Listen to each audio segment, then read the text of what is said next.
ఓం శ్రీ పరమాత్మనే నమః. భగవద్బంధువులందరికీ ఈ పాండురంగదాసుని హృదయపూర్వక నమస్కారాలు. శ్రీ వ్యాస భగవానుల వారు మనకు అందించినటువంటి శ్రీ మహాభారతాన్ని మనం చెప్పుకుంటున్నాం. ఆ మహాభారతంలో ఆది పర్వంలో ఉన్నాం మనం. ఇవాల్టి కథాక్రమాన్ని మొదలుపెట్టుకునే ముందు ఒక్కసారి భగవద్ధ్యానాన్ని, గురుపరంపరా ధ్యానాన్ని కూడా చేసుకుని ఇవాల్టి కథాక్రమంలోకి అడుగిడదాం. శాంతాకారం భుజగశయనం పద్మనాభం సురేశం విశ్వాధారం గగనసదృశం మేఘవర్ణం శుభాంగం లక్ష్మీకాంతం కమలనయనం యోగి హృద్యానగమ్యం వందే విష్ణుం భవభయహరం సర్వలోకైకనాథం. గురుబ్రహ్మా గురుర్విష్ణుః గురుర్దేవో మహేశ్వరః గురుః సాక్షాత్ పరబ్రహ్మ తస్మై శ్రీ గురవే నమః. నిన్న మనం మహానుభావులైనటువంటి వేదవ్యాసుల వారు జన్మించారని, ఆ జన్మించిన తర్వాత వారు అశేష రాశీభూతమైనటువంటి వేదాలని 4 భాగాలు చేశారని, ఋగ్వేదము, యజుర్వేదము, సామవేదము, అథర్వవేదము అని వాటిని తన యొక్క శిష్యులైనటువంటి 4 మహానుభావులకు అందించారని మనం చెప్పుకున్నాం. ఇంకా తర్వాత జననం మహానుభావులైనటువంటి భీష్ముల వారిది. అలాంటి మహానుభావుడైనటువంటి భీష్ముల వారు శంతనుల వారికి గంగయందు వసువుల యొక్క తేజస్సుతో జన్మించారు. మహాపరాక్రమవంతునిగా, మహాకీర్తనవంతునిగా కూడా ఖ్యాతి గడించారు. పూర్వకాలంలో వేదార్థం తెలిసిన వారు, గొప్ప కీర్తి గలవాడు అయినటువంటి అణీమాండవ్యుడు అనేటువంటి ఋషి ఉన్నారు. అతడు చోరుడు కాకపోయినా, చోరుడు అంటే దొంగ కాకపోయినా దొంగతనాన్ని అతని మీద ఆరోపించబడి అతడికి శూలాగ్రానికి గుచ్చబడ్డాడు. ఆ తర్వాత అలా గుచ్చబడినటువంటి అతను రక్తం ధారగా ఓడుతూ కొంతకాలానికి మరణించాడు. ఏదైనా ఒక పొరపాటు పని చేసి లేక దండం అనుభవించి మనం గనక మరణిస్తే మనం ఎంత పుణ్యవంతులమైనా సరే మనం యమలోక దర్శనం చేయవలసిందే. అలా యమదర్శనాన్ని చేశాడు ఆ మహర్షి. యముల వారు ముందు నుంచోబెట్టబడ్డాడు. చిత్రగుప్తుల వారు ఇతడు చిన్నప్పుడు ఒక పక్షిని ఇనపవోచుతో పొడిచాడు. ఆ కారణం వల్ల ఇతనికి ఈ కొరత పడింది. దాన్ని కొరత వేయడం అంటారు, శూలంతో గుచ్చడం. ఇది కారణం అని అతను చెప్పాడు. ఎవరు? చిత్రగుప్తుల వారు చెప్తే యమధర్మరాజు, ఓ మాండవ్య మహర్షి, నీవు ఇలా యమదర్శనాన్ని చేయడానికి కారణం విని ఉన్నావు కదా అన్నాడు. అంటే ఇప్పుడు ఆయన అన్నాడు, ఓ యమధర్మరాజా, బాల్యంలో తెలియక నేను చేసినటువంటి ఒకే ఒక్క పొరపాటు నా జీవితంలో, ఆ తర్వాత ఎప్పుడూ కూడా ఇలాంటి పొరపాట్లు చేయలేదు. వేల సంవత్సరాల పాటు తపస్సు చేశాను. మరి ఆ తపస్సు అంతా ఈ పాపాన్ని ఎందుకు జయించలేకపోయింది అని అడిగాడు. అన్ని ప్రాణుల వధ కంటే బ్రాహ్మణ వధ అత్యంత దోషపూరితం కదా, మరి నాకు ఎందుకు అలా శూలాగ్రానికి కొరత వేశారు అన్నాడు ఆయన. దానికి యమధర్మరాజు ఏమీ మాట్లాడలేదు. దాంతో ఇతనికి కోపం వచ్చింది. ఓ ధర్ముడా, నీవు సమాధానం చెప్పలేకపోతున్నావు కాబట్టి నీవు శూద్రజన్మ ఎత్తుతావు అని శపించాడు. ఆ తర్వాత ఆ అణిమాండవ్యుల వారు చెప్పింది ఏంటంటే, మనం కూడా బాగా తెలుసుకోవలసింది ఏంటంటే, 10 సంవత్సరాల ప్రాయం వచ్చే వరకు దాన్ని బాల్యావస్థ అంటారు. ఈ లోపులో పిల్లలు ఏ పొరపాట్లు చేసినా అది తల్లిదండ్రులకే చెందాలి అని శాసించాడు. ఇప్పుడు మనం ఎంత జాగ్రత్తగా పిల్లల్ని పెంచాలో అర్థమైందనుకుంటాను. వాళ్ళు చేసేటువంటి ఏ పొరపాటైనా సరే, ఒక చీమను చంపినా, ఒక బల్లిని చంపినా, ఒక నల్లిని చంపినా అదంతా కూడా మనమే బాధ్యత వహించాలి. అందువల్ల ప్రాణులు దేనికి కూడా అపకారం చెయ్యకూడదు అన్న సంగతిని మనం వారికి తెలియపరచాలి. లేకపోతే వారి దృష్టిలో కండచీమ చిన్నదే, వాడు చెప్పే టప్పని కొట్టేస్తాడు. మనం ఏమనుకుంటామంటే, పక్కింటి వాడు వచ్చి కనబడితే, ఇవాళ మా వాడు కండచీమను చెప్పేట్టు కొట్టేశాడండి అని చెప్పుకుంటాం. వాడు కొట్టడం వల్ల వచ్చిన పాపం ఒకటైతే, దాన్ని గొప్పగా చెప్పుకోవడం వల్ల వచ్చిన పాపం రెండోది. ఈ రెండు మన ఖాతాలోకి వస్తాయి. అందుకని పిల్లల్ని కనడమే కాదు, వారిని పెంపకం కూడా పద్ధతిగా పెంచాలి అన్న సంగతి ఈ అణిమాండవ్యుల వారి యొక్క కథలో తెలుస్తుంది. పాపరహితమైనటువంటి లేక రహితుడైనటువంటి ఆ యమధర్మరాజు విదురుడి రూపంలో ఆ శూద్ర స్త్రీ యొక్క గర్భవాసంలో జన్మించాడు. అలాగే మహామునుల వంటి సంజయుడు వారు కూడా సూతునిగా గవల్గనుడు అనేటువంటి వారి ఇంట జన్మించారు. అలాగే కుంతిభోజుని యొక్క కూతురైనటువంటి కుంతికి సూర్యుని వల్ల మహాబలుడైనటువంటి కర్ణుడు జన్మించాడు. అతడు సహజమైనటువంటి కవచ కుండలాలతో జన్మించాడు. పుట్టుకతోనే ఒంటి మీద కవచము, కుండలాలు ఈ రెండూ కూడా ఉండి జన్మించాడు. లోకాలన్నీ కూడా నమస్కరించేటువంటి నిత్య కైవారాలు, నిత్య నీరాజనాలు అందుకునేటువంటి శ్రీ మహావిష్ణువు దేవకీ గర్భ సంజాతుడై యదువంశంలో జన్మించాడు.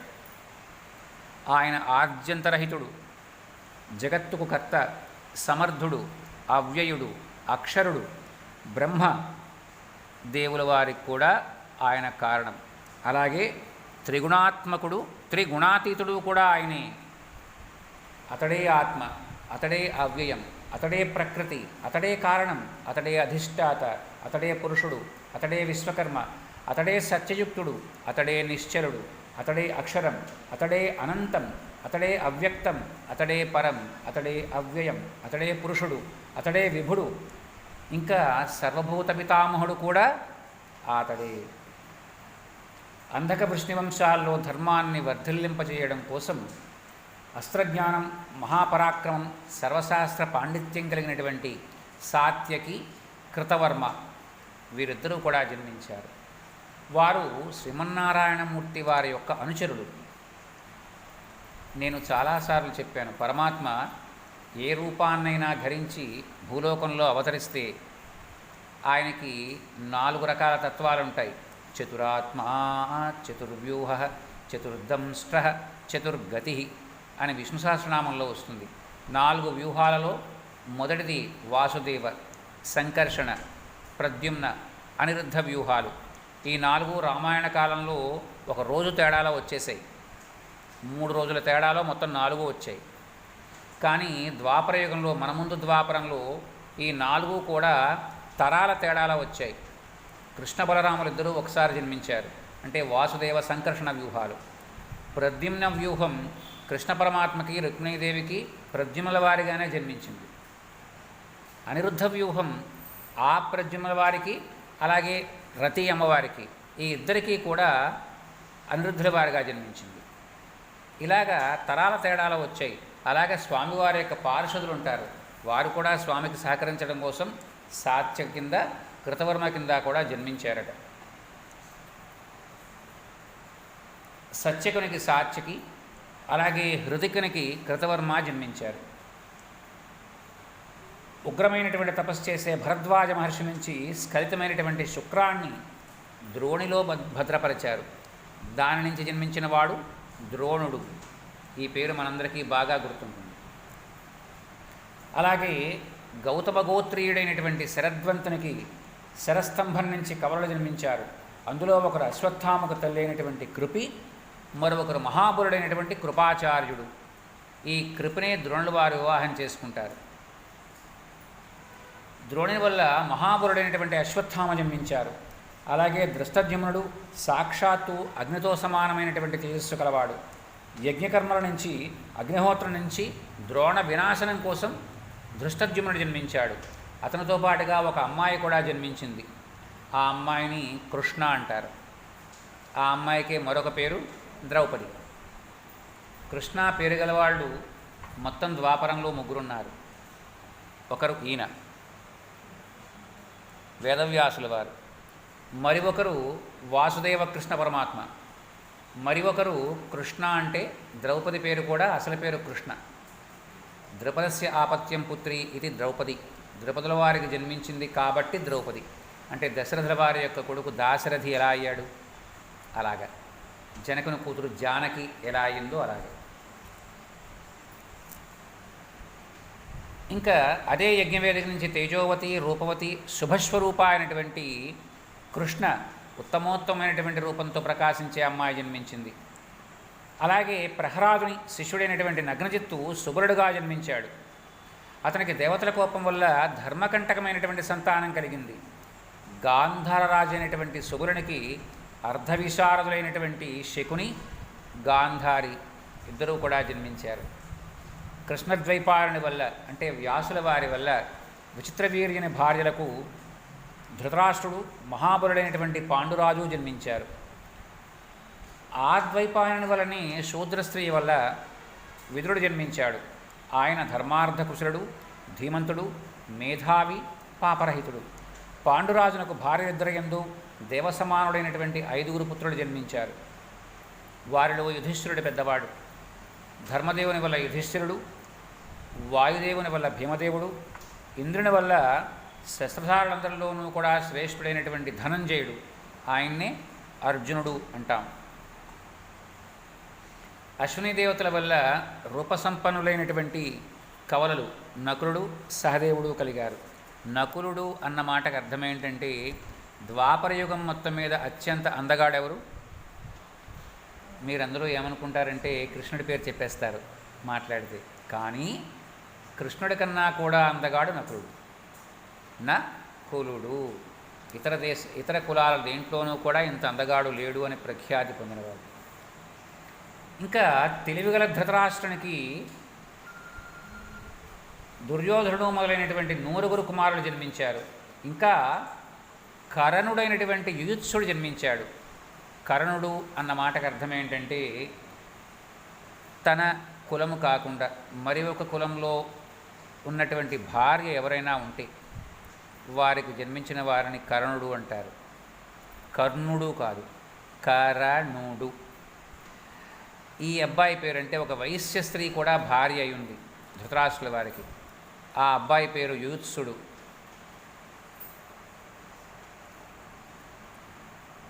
ఓ జనమేజయ చక్రవర్తి,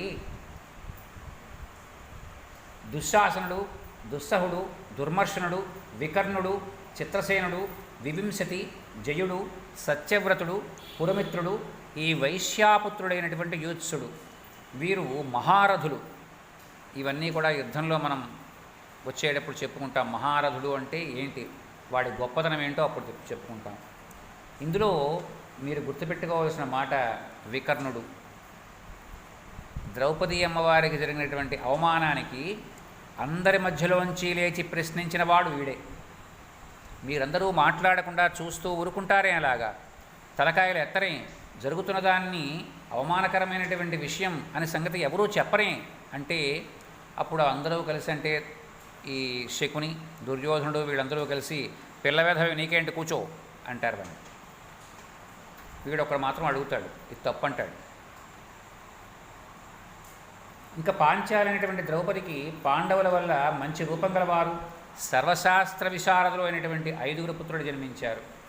వారిలో ధర్మరాజు వల్ల ద్రౌపదికి ప్రతివింజుడు, భీముని వల్ల శృతసోముడు, అర్జునుడి వల్ల శృతకీర్తి, నకులుని వల్ల శతానీకుడు, సహదేవుని వల్ల శృతసేనుడు జన్మించారు. అలాగే అడవిలో హిడింబాసురుని యొక్క సోదరైనటువంటి హిడింబ వల్ల భీమసేనుల వారికి ఘటోత్కచుడు జన్మించాడు. ద్రౌపదుని వల్ల శిఖండి అనేటువంటి కన్య జన్మించింది. ఆమెకు మేలు చేరిపోయి స్థూణుడు అనేటువంటి యక్షుడు ఆమెని పురుషుడిగా చేశారు. ముందు అమ్మాయిగా పుట్టి ఆ తదుపరి అబ్బాయిగా మారినటువంటి వ్యక్తి శిఖండి. ధర్మానికి, న్యాయానికి, యుద్ధానికి కొన్ని నీతులున్నాయి. యుద్ధం సముజ్జీల మధ్యన జరగాలి. సముజ్జీ కాకపోతే వాడితో యుద్ధం చేయకూడదు. అలాగే స్త్రీలతో యుద్ధం చేయరాదు, బాలులతో యుద్ధం చేయరాదు. మధ్యలో ఇలాగా స్త్రీ పురుషుడుగాను, పురుషుడు స్త్రీగాను మారినటువంటి వారితో యుద్ధం చెయ్యరు మహానుభావులైన వారు. ఇదే ఒక్క విషయాన్ని అడ్డుపెట్టుకుని అర్జునుడు భీష్ముల వారిని పడగొట్టారు. ఎదురుకుండా కనబడుతూ ఉంటే ఆ ధనుస్సు పట్టుకుని తలకాయించుకుని నుంచుంటారు భీష్ముల వారు. బాణాలు వెయ్యరు, తప్పుకునేదాకా బాణం వెయ్యరు. ఆ శిఖండి తప్పుకోవాలి, అది ఆయన నియమం. దాన్ని అడ్డుపట్టుకుని బాణాలు వేస్తారు అర్జునుడు. అది అప్పుడు చాలా గొప్పగా ఉంటుంది, ఆ రోజుల్లో చెప్పుకుందాం. ఇంకా ఆ కాలంలో జరిగినటువంటి కౌరవ యుద్ధంలో వందల కొలది, వేల కొలది రాజులు వచ్చి పాల్గొన్నారు. వారందరి పేర్లు చెప్పాలి అంటే 10,000 సంవత్సరాలు పడుతుందయ్యా జనమేజయ చక్రవర్తి. ఎవరెవరు పాల్గొన్నారు ఆ యుద్ధంలో అని పేర్లు చెప్పాలంటే. వారిలో ముఖ్యులైన వారు మాత్రమే ఇందులో చెప్పబడ్డారు. వారి వల్లనే కథ ఇంత విస్తారంగా పెరిగింది అన్నాడు.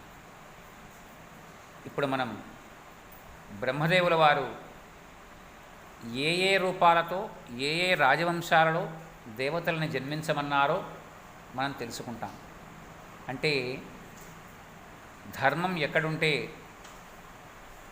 కృష్ణుడు అక్కడ ఉంటాడు, కృష్ణుడు ఎక్కడ ఉంటే అక్కడ జయం ఉంటుంది. యతో ధర్మ తతో కృష్ణ, యతో కృష్ణ తతో జయ. ఈ మాట మనకి సంజయుల వారు ధృతరాష్ట్రుల వారితో చెప్తారు. ఎవరిని వరిస్తుంది విజయం అంటే ఈ ఒక్క ముక్క చెప్తాడు అంతే. కృష్ణుడు ఎక్కడ ఉంటే అక్కడ ధర్మం ఉన్నట్టు, ఎక్కడ కృష్ణుడు ఉంటే అక్కడ విజయం ఉన్నట్టు అని చెప్తారు ఆయన. పరమాత్మ కృష్ణావతారాన్ని ధరించాలి అంటే దానికి ముందు బోల్డంత క్రియ జరగాలి. అలా జరగడంలో గొప్ప గొప్ప వంశాలలో మహానుభావులందరూ కూడా జన్మించారు. ఇదే విషయం రామావతార కాలంలోనూ జరిగింది.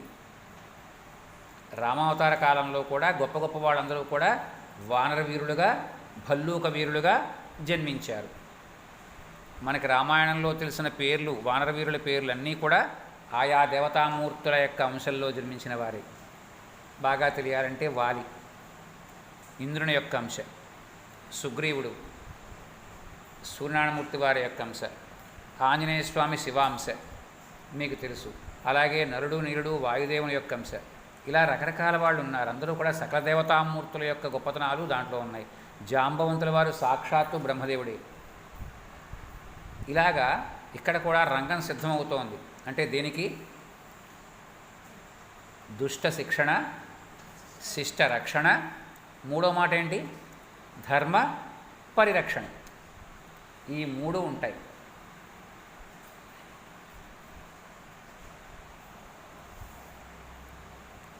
ఓ జనమేజయుడా, ఇప్పుడు ఎవరెవరు ఎలా జన్మించారో చెప్తున్నాను.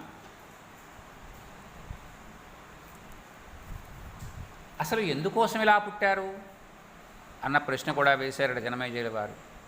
అప్పుడు మళ్ళా చెప్తున్నారు ఆయన. ఓ మహారాజా, అది దేవతా రహస్యము అని మేము ఇదివరకు విని ఉన్నాం.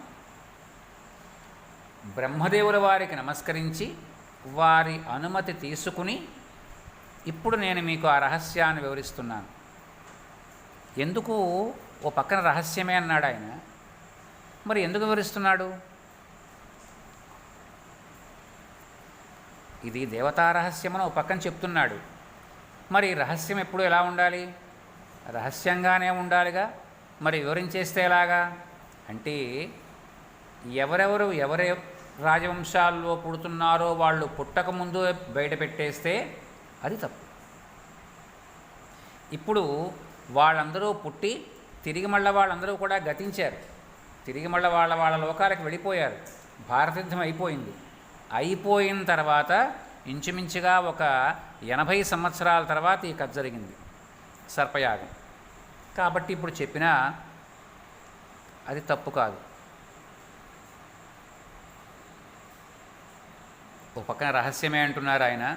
అయినా సరే ఎంత గొప్ప మాటకారి ఆయన వైశంపాయనుల వారు. మళ్ళా బ్రహ్మదేవుల వారికి ఇది బ్రహ్మరహస్యం. ఆ బ్రహ్మరహస్యాన్ని మళ్ళా ఆయనకే నమస్కారం చేసి ఆ రహస్యాన్ని చెప్తున్నానయ్యా అంటున్నాడు ఆయన.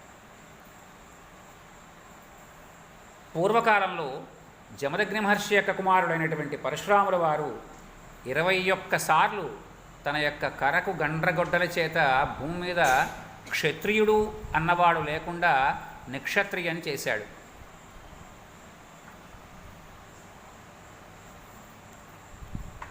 అప్పుడు క్షత్రియకాంతలందరూ కూడా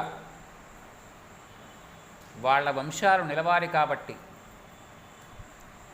మహానుభావులైనటువంటి తపోధనులందరినీ కూడా వచ్చి వేడుకున్నారు, మీ ద్వారా మాకు సంతానాన్ని కలిగించి మా వంశాలను నిలబెట్టండి అని.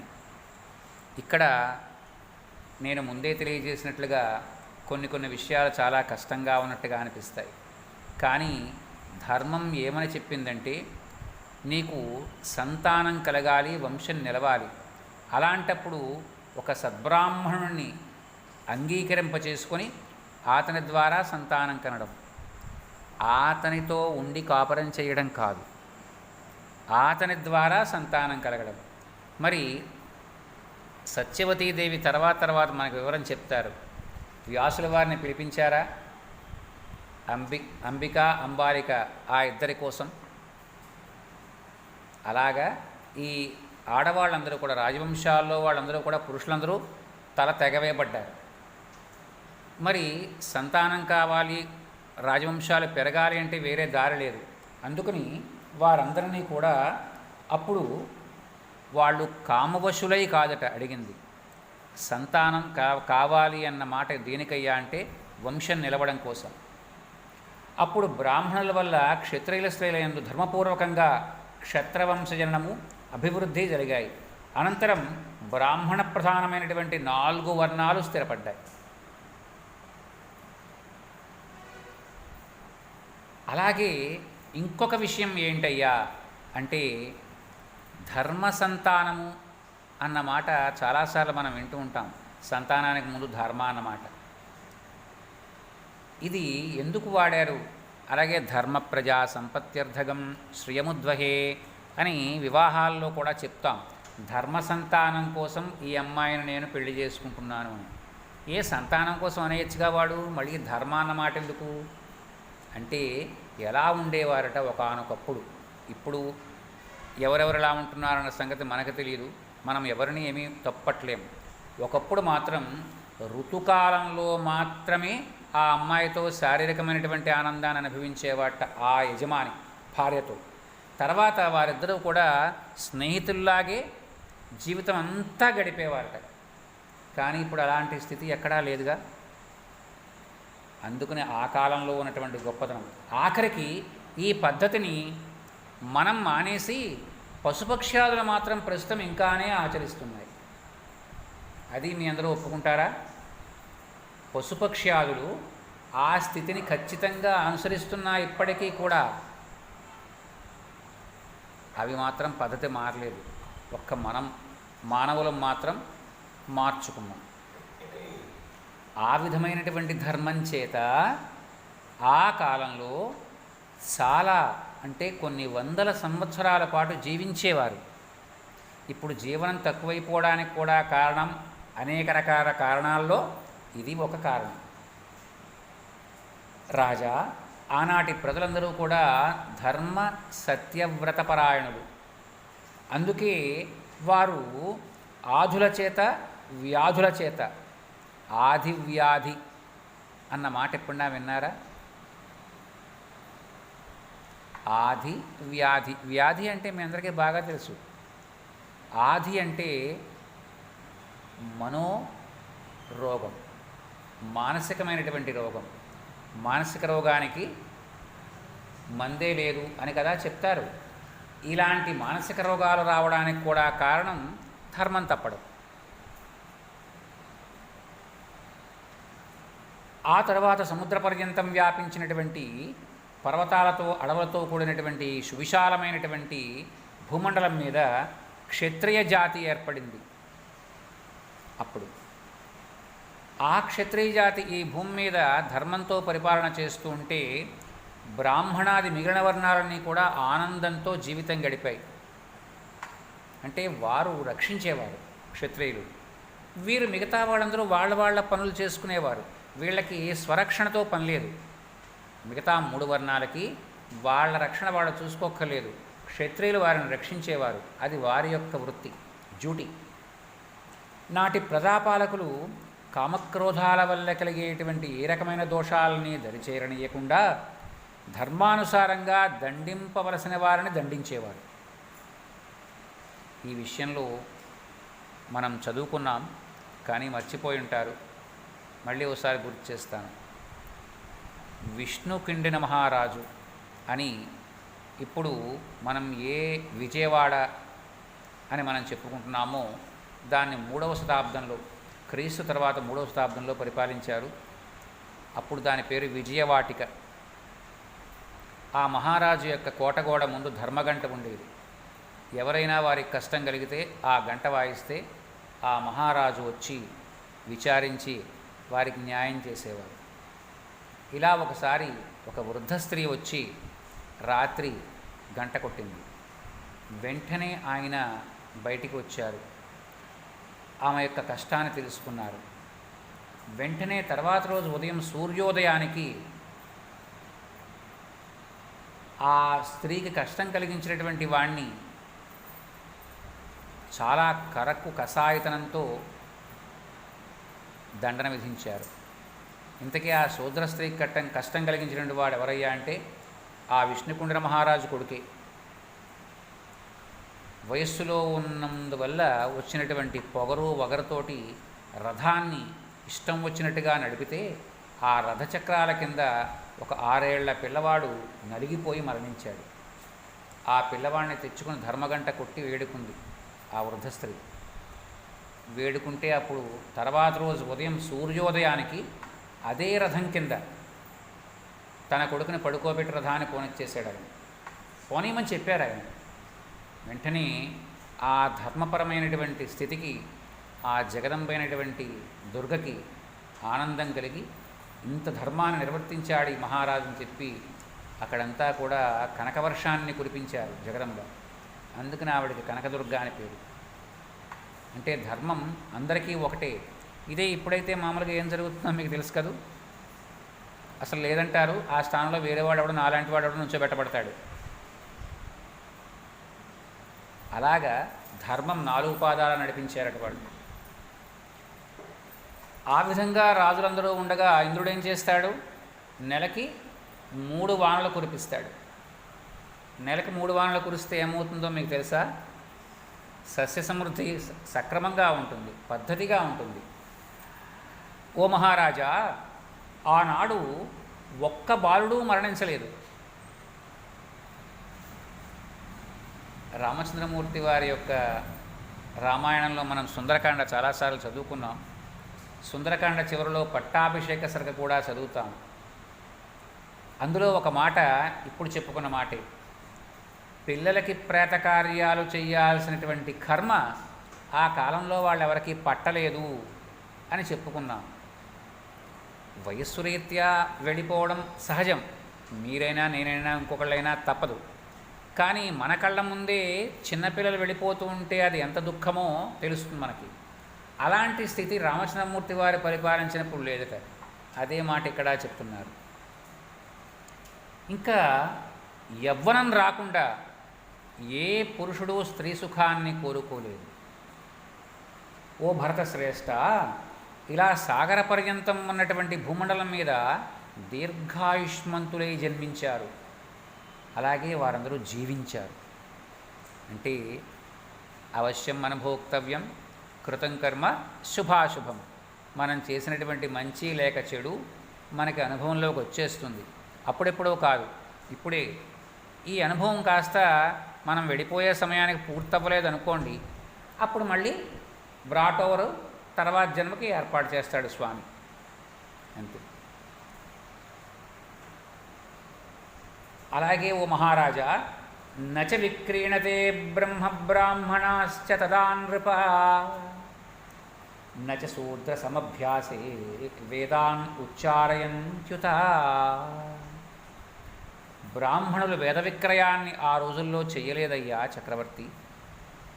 అలాగే శూద్రుల దగ్గర వేదాన్ని ఉచ్చరించేవారు కారు.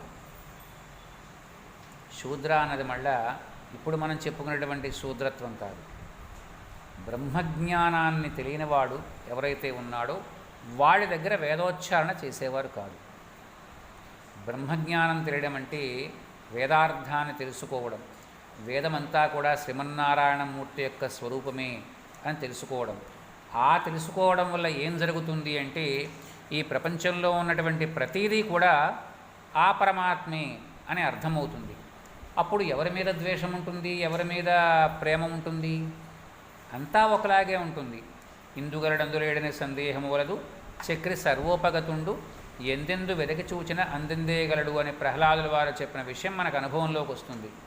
అప్పుడు నీకు ఎందుకు తేడా ఉంటుంది అంటే పరమాత్మతత్వాన్ని అంగీకరించినవాడు శూద్రుడు, అంగీకరించినవాడు బ్రాహ్మణుడు. అలా అంగీకరించిన వాడి దగ్గర పరమాత్మతత్వాన్ని గురించి చెప్పేటువంటి వేదాధ్యయనం చేసినందువల్ల ఉపయోగం ఏంటి? వాడెవడో మాకు నమ్మకం లేదండి లలితాంబు వారు, మేము అసలు ఒప్పుకోమండి అంటాడు. వాడిని దగ్గర కూర్చోబెట్టుకుని మనం లలితాసహస్రనామం చదివితే ఏమవుతుంది?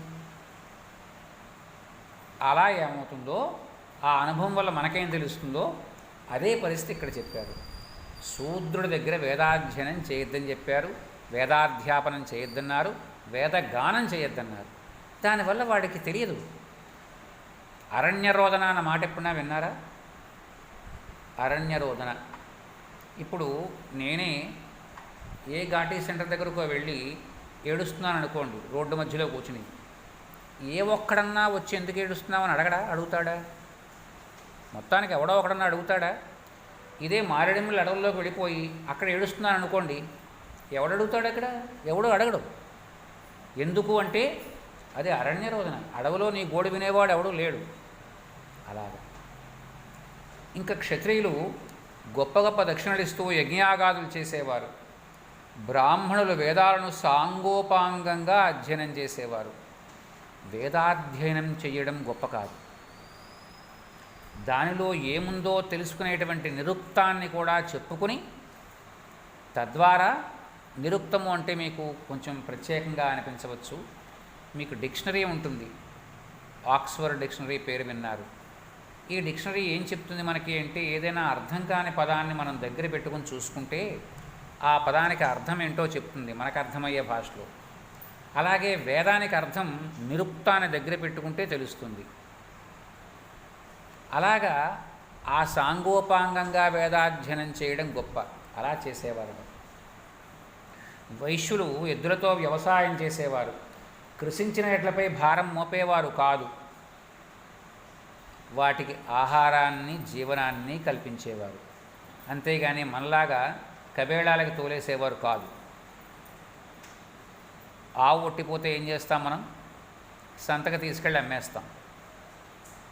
దానికి ఒట్టిగడ్డి పెట్టి అది కాస్త పరమాత్మను చేరుకునేదాకా అట్టి పెడదామనేటువంటి జ్ఞానం మనకుండదు. ఎందుకంటే దానివల్ల వీసమెత్తు పైసా ఉపయోగం లేనప్పుడు అది ఎందుకు ఇక్కడ?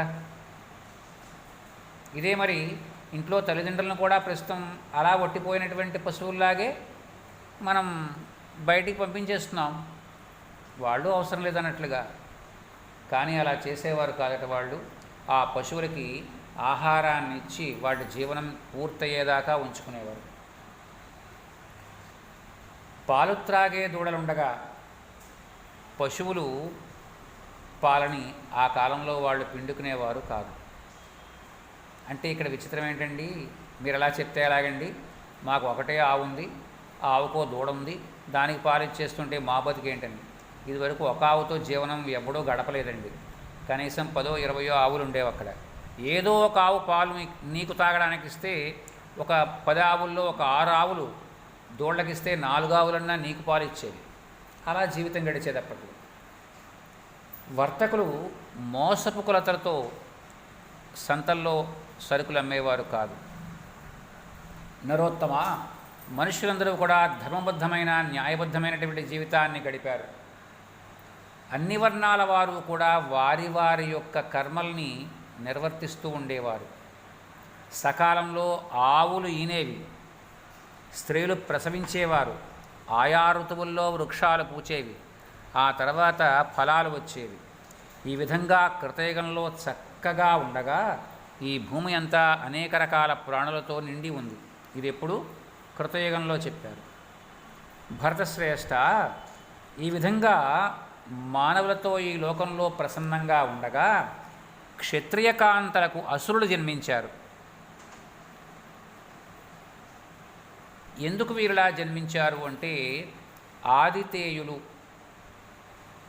ఎదురుకుండా దాంట్లో ఆదిత్యై నమః, అదితించరితిం దీప్తాం అని వస్తుంది. అదితి సకల దేవతలకు కూడా తల్లి, దేవమాత అంటారు ఆవిడ్ని. ఆ ఆదితేయులు అంటే దేవతలు. దేవతల చేత ఓడించబడినటువంటి ఆ రాక్షసులందరూ కూడా ఈ భూమండలం మీద చాలామంది క్షత్రియకాంతల యొక్క గర్భవాసాల్లో ప్రవేశించారు. అలా ప్రవేశించినటువంటి వారు జన్మించారు. ఆ తర్వాత ఈ భూమండలం మీద ఆధిపత్యాన్ని చెలాయిద్దామని చూశారు వారిలో కొందరు. అందువల్ల ఆ అసురులు రకరకాలైనటువంటి జీవాల యందు కూడా జన్మించారు.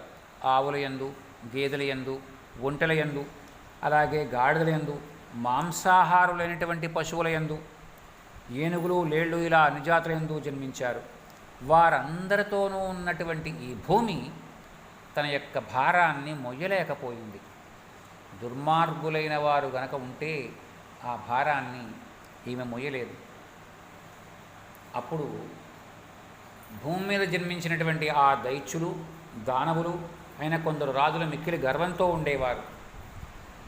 బలవంతులు, గర్విష్ఠులు అయినటువంటి ఆ రాజులు శత్రువులను అణచివేస్తూ సాగర పర్యంతమైనటువంటి ఈ భూమి మీద సంచరించేవారు. తమ బలంతో బ్రాహ్మణ, క్షత్రియ, వైశ్య, శూద్రాదులను హింసించేవారు. ప్రాణులందరినీ భయపెడుతూ అందరినీ హింసిస్తూ తిరుగుతూ ఉండేవారు. అలా వారు వేదబ్రాహ్మణ విరోధులై మున్యాశ్రమాలన్నీ కూడా నాశనం చేసేవారు. వారి యొక్క క్రతువుల్ని, యాగాల్ని ధ్వంసం చేసేవారు. అలా ఉండగా ఈ భూదేవి సత్యలోకానికి వెళ్ళి బ్రహ్మదేవుల వారిని శరణవేడింది. ఓ మహానుభావ, ఈ సాగర పర్యంతమైనటువంటి భూమి యందు దానవులు, అసురులు కొల్లలుగా ఉన్నారు. వారి వల్ల ఈ భూమి మీద ఉన్నటువంటి సకల జీవరాశులు కూడా ఇబ్బందులు పడుతున్నాయి. దీని నుంచి మమ్మల్ని కాపాడడానికి ఏదన్నా ఉపాయం ఆలోచించవయ్యా అని వేడుకుంది ఆమె. లోకపాలరందరి యొక్క సన్నిధిలోనూ కూడా శరణార్థిగా వచ్చినటువంటి ఆ భూదేవి చెప్పినటువంటి మాటలు విన్నారాయన. అప్పుడు భూమికి రక్షకుడు, ప్రభువు, సర్వభూతాల యొక్క ఉత్పత్తికి కారణభూతుడు, అధీశ్వరుడు, ప్రజాపతి అయినటువంటి ఆ బ్రహ్మదేవుడు అన్నాడు, వసుంధర, నీవు ఏ పని మీద నా దగ్గరకు వచ్చావో ఆ పని కోసం దేవతాగణాలందరినీ కూడా నేను నియమిస్తాను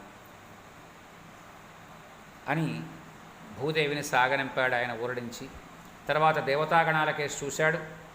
ఓ దేవతలారా, ఈ భూమి యొక్క భారాన్ని తగ్గించడానికి, అసురులతో విరోధించడానికి మీ మీ అంశాలతో వేరువేరు చోట్ల వేరువేరు క్షత్రియ వంశాల్లో మీరు జన్మించండి అని చెప్పారు. అంటే క్షత్రియులనే కాదు, అన్ని వర్ణాలలోనూ కూడా వారి యొక్క అంశాలతో ప్రభంజమని చెప్పారు. అదేవిధంగా గంధర్వుల్ని, అప్సరసుల్ని పిలిపించారు. మీరు మీ అంశాలతో మానవులలో యథేచ్ఛగా జీవించండి అన్నారు. అలాగే దేవతాగణాలు దేవేంద్రుల వారితో సహా బ్రహ్మదేవుల యొక్క ఆజ్ఞను శిరసావహించారు.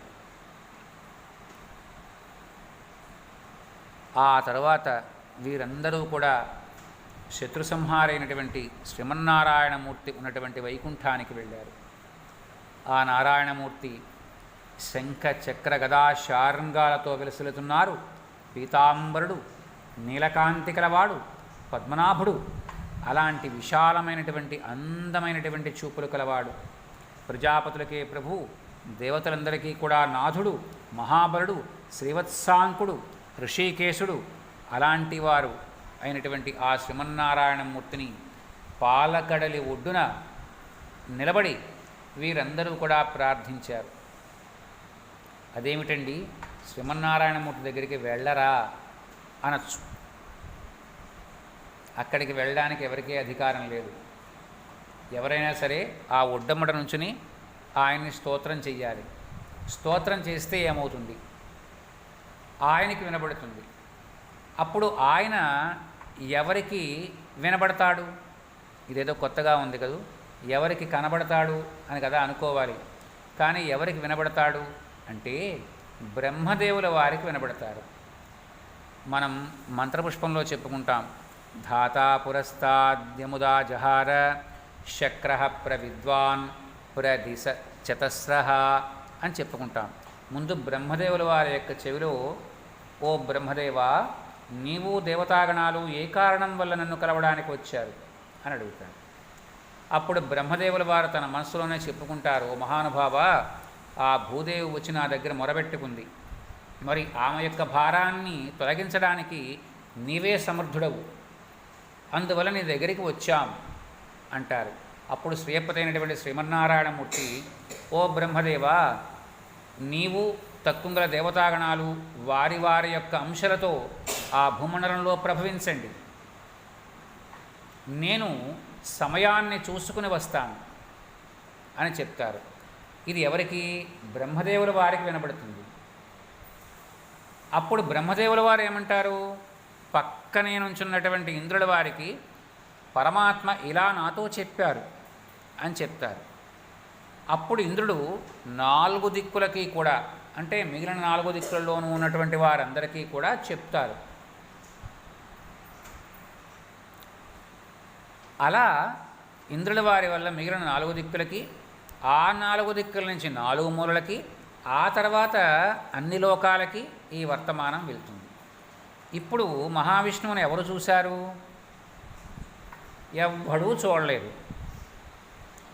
అలాంటిది మనం ఏదో మాట ఏదో అనేసుకుని నువ్వు వచ్చేసి మా ముందు నిలబడి నువ్వు మీకేం కావాలి అని అడగమంటే ఆయన ఎందుకు కనబడతాడు అక్కడ? నీకేమీ అర్హత ఉంది? బ్రహ్మదేవుడికే పాలకడల ఒడ్డు నుంచుని అయ్యా నేను ఎందుకు వచ్చానని మనసులో చెప్పుకుంటే ఆయన అంటాడు అక్కడ లోపల. ఇంక నీకు కనిపించిపోయి ఏం కావాలని అడిగేయాలా? ఇవన్నీ జరగవు. జరగాలంటే జరిగాయి కొంతమందికి. వాళ్ళందరూ కూడా బ్రహ్మదేవుని కన్నా గొప్ప మహాభక్తులు. అలాంటి వారికి ఆయనే వచ్చి కనిపించాడు. అలా కనిపించగలిగే స్థాయికి మనల్ని మనం పెంచుకోవాలి. అప్పుడు ఆ రకంగా మహానుభావుడు అన్నాడు. బ్రహ్మదేవుల వారు ఏమన్నారట? బ్రహ్మదేవుల వారు ఇంతకుముందు ఏం చెప్పారు దేవతలకి? మీరు మీ యొక్క అంశాలన్నీ కూడా రాజలోకాల్లోనూ, బ్రాహ్మణ లోకాల్లోనూ, వైశ్యలోకాల్లోనూ, శూద్రలోకాల్లోనూ, మిగిలిన పశుపక్షాదుల్లోనూ కూడా జన్మించండి అని చెప్పారా? వాళ్ళు సరే అన్నారని చెప్పుకున్నా కానీ జన్మించారని చెప్పుకున్నామా? లేదు. ఇప్పుడు వీళ్ళందరూ కూడా పాలకడల ఒడ్డు నుంచుని, ఓ నారాయణ, ఓ జగత్కారణ, జగద్రక్షక, మీరు గనక అనుమతిస్తే మేము ఆయా రూపాలలో ఆయా చోట్ల జన్మిస్తాం అని అన్నారు. మళ్ళీ ఆయన దగ్గర ఆయన అభయహస్తం చూపించి, మీరు వెళ్ళండి, సమయాన్ని బట్టి నేను వస్తాను అని చెప్పారట ఆ మహానుభావుడు. అలా వారి యొక్క ప్రార్థనల్ని పరమాత్మ అంగీకరించారు. హరి ఓం తత్సతు.